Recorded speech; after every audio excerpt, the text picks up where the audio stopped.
بسم اللہ الرحمن الرحیم۔ السلام علیکم۔ تقسیم ہند کے زمانے میں لاہور کے دو اشاعتی ادارے بڑے مشہور تھے۔ پہلا درسی کتب کا کام کرتا تھا، اس کے مالک مسز اطہر چند اینڈ کپور تھے۔ دوسرا ادارہ اگرچہ غیر مسلموں کا تھا لیکن اس کے مالک پنڈت نول کشور قرآن پاک کی طبع و اشاعت کیا کرتے تھے۔ نول کشور نے احترام قرآن کا جو معیار مقرر کیا تھا وہ کسی اور ادارے کو نصیب نہ ہو سکا۔ نول کشور جی نے پہلے تو پنجاب بھر سے اعلیٰ ساکھ والے حفاظ اکٹھے کیے اور ان کو زیادہ تنخواہوں پر ملازم رکھا۔ احترام قرآن کا یہ عالم تھا کہ جہاں قرآن پاک کی جلد بند ہوتی تھی وہاں کسی شخص کو خود نول کشور جی سمیت جوتوں کے ساتھ داخل ہونے کی اجازت نہیں تھی۔ دو ایسے ملازم رکھے گئے تھے جن کا صرف اور صرف ایک ہی کام تھا کہ تمام دن ادارے کے مختلف کمروں کا چکر لگاتے رہتے تھے۔ کہیں کوئی کاغذ کا ایسا ٹکڑا جس پر قرآنی آیات لکھی ہوتی اس کو انتہائی عزت و احترام سے اٹھا کر بوریوں میں جمع کرتے رہتے، پھر ان بوریوں کو احترام کے ساتھ زمین میں دفن کر دیا جاتا۔ وقت گزرتا رہا اور طبع و اشاعت کا کام جاری رہا۔ پھر برِ صغیر کی تقسیم ہوئی، مسلمان، ہندو اور سکھ نقل مکانی کرنے لگے۔ نول کشور بھی لاہور سے ترک سکونت کر نئی دلی انڈیا چلے گئے۔ ان کے ادارے نے دلی میں مین بھی حسب سابق قرآن پاک کی طبع و اشاعت کا کام شروع کر دیا۔ یہاں بھی قرآن پاک کے احترام کا وہی عالم تھا۔ ادارہ ترقی کا سفر طے کرنے لگا اور کامیابی کی بلندی پر پہنچ گیا۔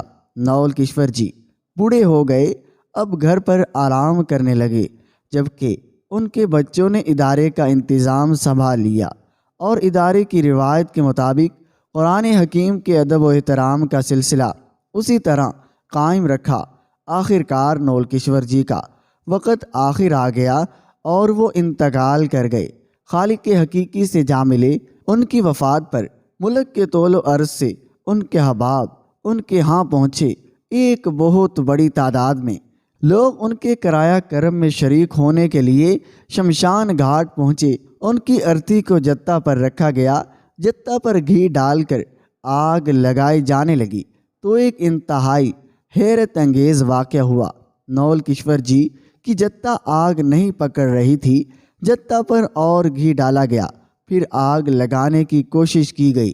بے شمار کوشش کے باوجود بے سود۔ یہ ایک ناممکن اور ناقابل یقین واقعہ تھا۔ پہلے کبھی ایسا نہیں ہوا تھا۔ لمحوں میں خبر پورے شہر میں پھیل گئی کہ نول کشور جی کی ارتھی کو آگ نہیں لگ رہی۔ مخلوق خدا یہ سن کر شمشان گھاٹ کی طرف آمد پڑی۔ لوگ اپنی آنکھوں سے دیکھ رہے تھے اور حیران و پریشان تھے۔ یہ خبر جب جامع مسجد دلی کے امام بخاری تک پہنچی تو وہ بھی شمشان گھاٹ پہنچے۔ نول کشور جی ان کے بہت قریبی دوست تھے اور وہ ان کے احترام قرآن کی عادت سے اچھی طرح واقف تھے۔ امام صاحب نے پنڈت جی کو مخاطب کرتے ہوئے کہا، آپ سب کی جتہ جلانے کی کوشش کبھی کامیاب نہیں ہو پائے گی۔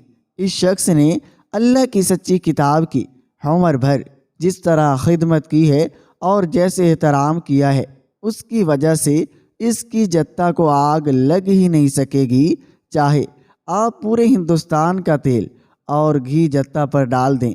اس لیے بہتر ہے کہ ان کو عزت و احترام کے ساتھ دفنا دیا جائے۔